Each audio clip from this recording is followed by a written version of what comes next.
Hey guys, Frank here and welcome to another episode of How Did I Shoot This One? And you see already me smiling, and that has a reason.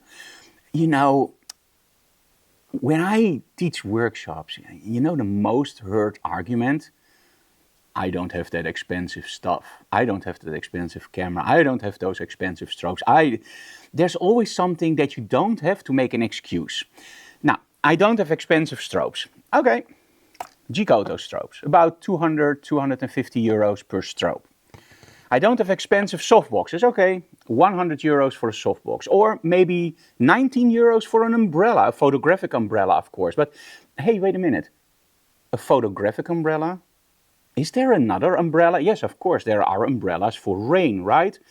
Okay, take this all into account. Let's start again.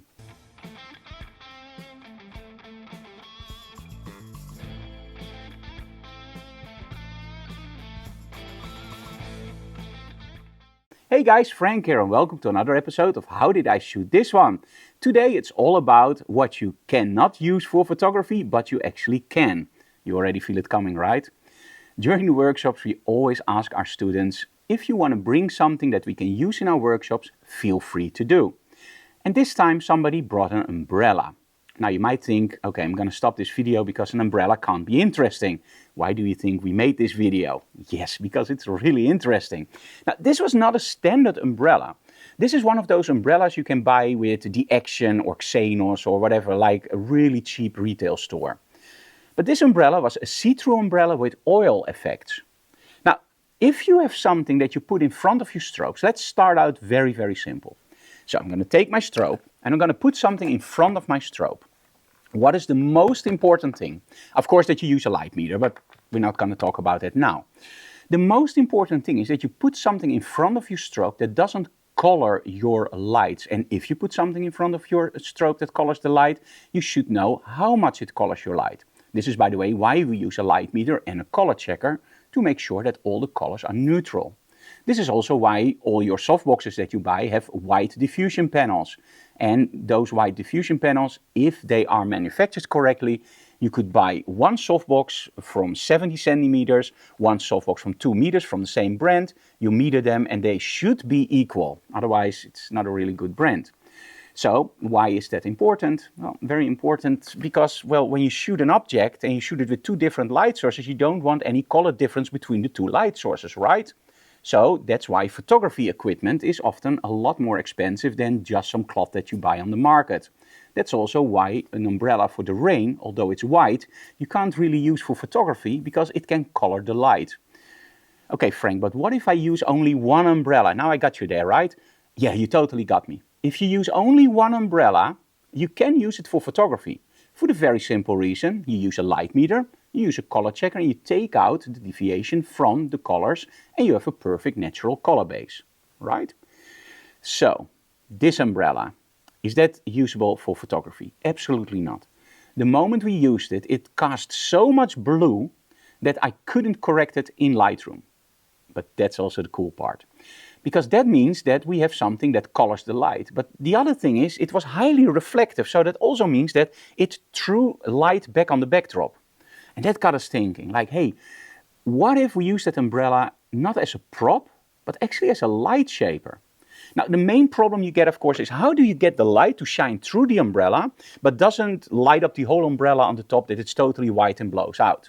Well, for that, we are using the Snoot from Rogue.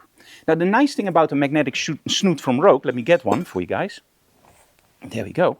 The nice thing about the Snoot is that if you have set up your light and you need a little bit more, you can just press the Snoot in. So it has 4 different settings, so it spreads out the light a lot, little bit less, super focused, and you're done. And that's actually the Snoot that I'm using for this setup. I'm aiming it at the umbrella, and now the important part is that you angle the umbrella that it just falls behind one of the rods. It's impossible to get it perfect, but as you can see in the final results, you do see that it's lit from the top, but it doesn't glow up. In essence, you could take it out in Photoshop. It's something that I don't want to do. I want to keep my images as natural as possible, but you could clone it out and then it looks totally convincing. The thing, however, was the reflection on the backdrop. That's all about angles. At one point I took a shot and the attendee said, "Wow, this is it. This is amazing. Can you do it again?" No, I can't do it again because the model moves around, I move around, and with a setup like this, it's those lucky shots that you need to hunt for. And when you got them, you're done. That's it. You can try more, but don't try to get that same shot again. Just try different shots, different angles, and don't be disappointed if it doesn't happen again. Now, in the end, we did like the shot, but it was too dark on the other side. So we did open up that light with, that side with a small strip light just aimed straight at our model. In the end, we also tried, of course, to try different angles, but in the end, we just ended up with strip light on one side, and that worked like a charm. So let's take a look at the behind the scenes video so you can see the whole setup. And of course, after that, well, we're gonna have our closing thoughts.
So you saw the setup, a pretty simple setup. You only need two lights, one to aim at your umbrella and one to open up the shadows or give an accent light. You could even use a blue gel in it. We experimented with that too. We experimented without the gel, with the gel, and in the end, you know, you just choose what you like. That's the nice thing about studio work. Take your time. Take your time with your client to exactly discuss what kind of shots do you want. A mood board can help, but during the photo shoot, don't be afraid to deviate from your mood board. Try different things, try different experiments, because in the end, it will work better if you are more creative. See you again next time. Bye, guys.